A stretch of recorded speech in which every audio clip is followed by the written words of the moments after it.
Buenos días, yo soy una estudiante de Administración de Empresas en la Universidad UNAM. Mi nombre es Yulani Duarte y vengo acompañada de mi compañera Alejandra Molina, con la cual estaremos explicando hoy la administración científica. Bueno, Taylor, considerado el padre de la administración, encuentra un problema dentro de las industrias, que es la desigualdad y la insatisfacción entre patronos y empleados. Los patronos reducen el ritmo de producción para equilibrar el pago por pieza. Esto se encuentra dentro de la revolución industrial. Bueno, resulta que Taylor basa su teoría en dos periodos. El primer periodo, él publica su libro de industria, su libro de administración de talleres, en el cual se encuentran sus estudios, sus investigaciones, también se encuentran sus movimientos, costos y retribuciones. También habla allí de los estudios del tiempo y el movimiento. Los estudios del tiempo y el movimiento tratan y tienen que ver con el tiempo que se gasta un empleado en hacer su tarea, dependiendo disfunción laboral, el gasto físico de la persona y X y Y. Dentro de un buen rendimiento en las industrias, Taylor dice que tiene que haber una selección de obreros, una responsabilidad compartida, una aplicación de la administración. ¿Todo esto para qué? ¿Con qué objetivo? Para que los salarios sean más altos y sean más bajos los costos unitarios de producción. También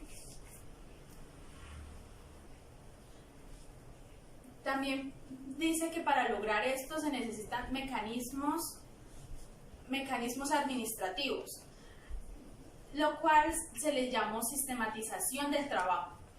Esto decía que eficiencia más eficacia igual a productividad. Los métodos científicos de investigación y experimentación para dar lugar a las operaciones de producción. También dijo que además de todo esto, Taylor fue el primero en hablar de un método de incentivos. ¿Los incentivos de qué trataba?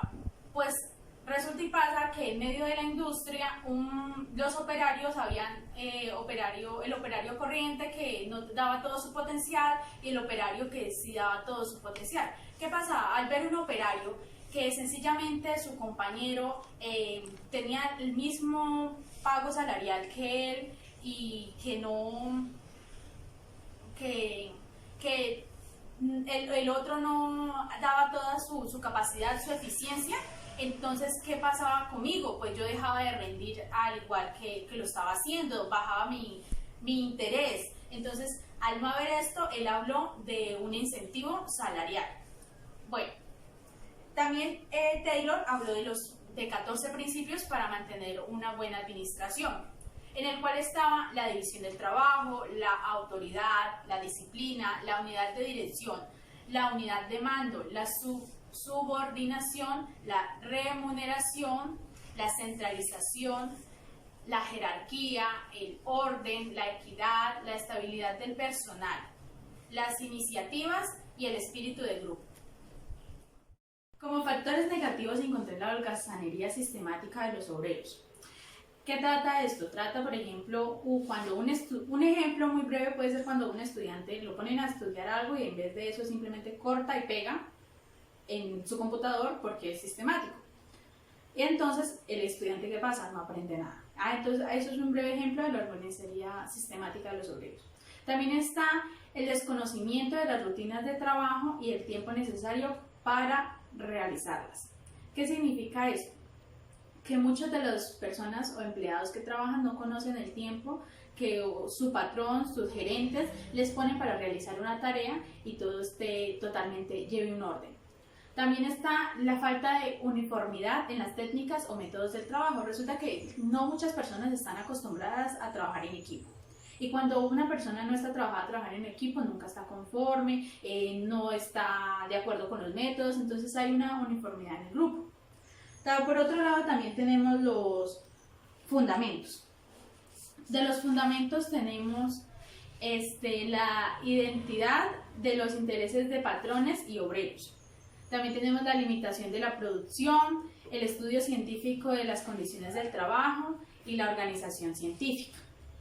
Bueno, Pasando a la otra hoja, acá vemos la organización racional del trabajo. La organización racional del trabajo cuenta con aspectos fundamentales, los cuales son el análisis del trabajo, el estudio de la fatiga humana, la división del trabajo y especialización del obrero, los incentivos salariales, que ya les expliqué eso, y los premios por producción, el Homo economicus, las condiciones ambientales del trabajo, la racionalidad del trabajo, estandarización de los métodos y de las máquinas y la supervisión funcional. Bueno, Henry Lauer Gantt. Gantt era colaborador de Taylor. Este pensaba que el trabajo debería ser más racional y humanizarse con los cargos, proponiendo el salario mínimo, los incentivos, el bono y el pago adicional por metas alcanzadas. Gantt también creó el gráfico de Gantt, fundamentado para planeación, el control y de tareas operativas. Bueno, este también propone acá la estandarización de métodos y de máquinas. Este dice que para que sean alcanzadas tiene que haber homogeneidad tanto en la materia prima, en las herramientas, en las máquinas, en el trabajo. Todo tiene que haber una homogeneidad para que todo fluya cotidianamente, en tanto los métodos de trabajo, todo tiene que ser homogéneo. También habla de la supervisión funcional. Un supervisor tiene que tener funciones específicas. Un supervisor le da, por decir, una orden o una especificación a un obrero menor para que él se encargue del resto, mientras el supervisor hace especializaciones específicas porque no puede estar en todos lados. Entre esas está la producción, el mantenimiento y la calidad. Como quien dice, lo que ya hablamos, la planeación, la preparación y el control los logra el gerente. Y la ejecución ya la hace el operario o el trabajador. Bueno, en el segundo periodo, Taylor publica su libro de Principios de Administración, donde habla de la organización y la administración. Taylor, acá, habla de la administración como ciencia. ¿Qué es la administración como ciencia? La administración como ciencia hace énfasis en las tareas del trabajo. El nombre viene en el intento de aplicar la ciencia en los problemas de la administración con el fin de alcanzar la eficiencia industrial con los principios y métodos científicos aplicables a los problemas de administración, observación y medición.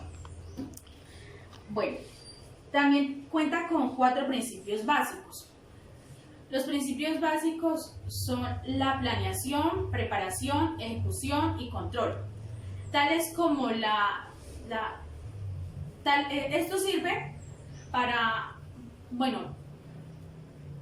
para arreglar ciertas dificultades, ciertos problemas que se encuentran en la industria, tales como la fatiga humana, la división del trabajo, especialización del obrero, diseño de cargo y tareas, condiciones del ambiente del trabajo.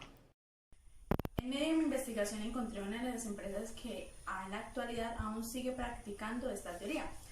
Esta empresa se llama Kentucky Fried Chicken, más conocida como KFC.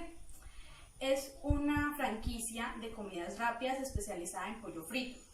Esta cuenta con 18.000 restaurantes en más de 120 países y se ha pegado mucho a la teoría de Taylor.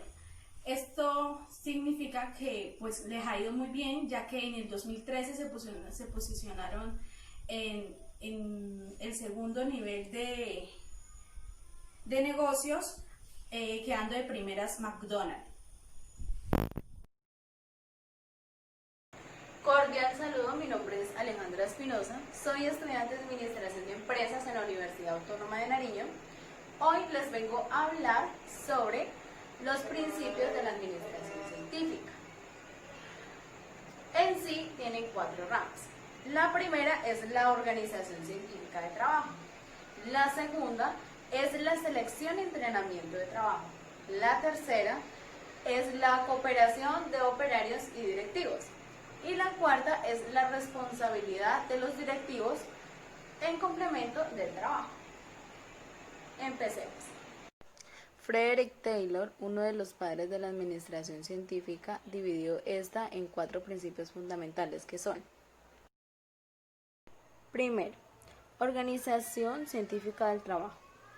Esta hace referencia a los administradores para reemplazar métodos de trabajo ineficientes y evitar la acumulación de trabajo, teniendo en cuenta tiempos y movimientos, operaciones responsables, herramientas, entre otros. Segundo, selección y entrenamiento del trabajador. En este caso, la idea es ubicar al personal adecuado a su trabajo correspondiente según sus capacidades. Es decir, que la administración debe precisar los requisitos mínimos de trabajo para poder escoger a la persona más capacitada. Tercero, cooperación entre directivos y operarios. Bueno, acá la idea es que los intereses del obrero tienen que ser los mismos del empleador. Taylor nos propone varios mecanismos para poder lograr dicha cooperación. Entre ellas tenemos la división del trabajo entre directivos y operarios, beneficios por eficiencia, bonificaciones y una estructura de jefes con mayores conocimientos para poder practicarlos en la empresa. Cuarta, responsabilidad y especialización de los directivos en planeación de trabajo. Esta hace referencia solamente a los gerentes. Ellos tienen que responsabilizarse de los operarios y de las planeaciones de trabajo. Es decir, que distribuye la responsabilidad para que la ejecución del trabajo sea disciplinada y adecuada. La apreciación crítica de la administración científica. Bueno, esta área encaja 9 factores que son: el primero es el mecanismo. Se refiere a que principalmente tenemos factores de funcionamiento en el proceso de obreros. Dentro de esta organización se encuentra un arreglo rígido, estático, es decir, que una máquina como tal construye una organización de acuerdo a algún proyecto. Segundo, superespecialización del obrero. Aquí se promueve la especialización del obrero por medio de la división y subdivisión de toda la operación en distintos elementos continuos. Tercero, visión microscópica del hombre. Bueno, esta se refiere a la consideración de cada empleado. Individualmente explica que el hombre ha reemplazado el proceso invaluable de máquinas, es decir, que a esto se le llama como teoría fisiológica y organización, tales como Taylor consideraba que el hombre podría ser un aprendiz de la máquina industrial. Cuarta, falta de comprobación científica. Esta hace referencia a las acciones del obrero, es decir, poco apoyo en la investigación y comprobación según el estudio de cómo y no el porqué de la acción de propietarios. Quinta, enfoque incompleto de la organización. Bueno, en este aspecto se limita a la organización de forma formal e informal, es decir, que tiene una limitación incompleta en los aspectos humanos. Sexta, limitación del campo de aplicación. Se basa en la producción de fábrica y en la organización que se encuentra dentro de una empresa, es decir, que se encuentran los aspectos comerciales, financieros y logísticos.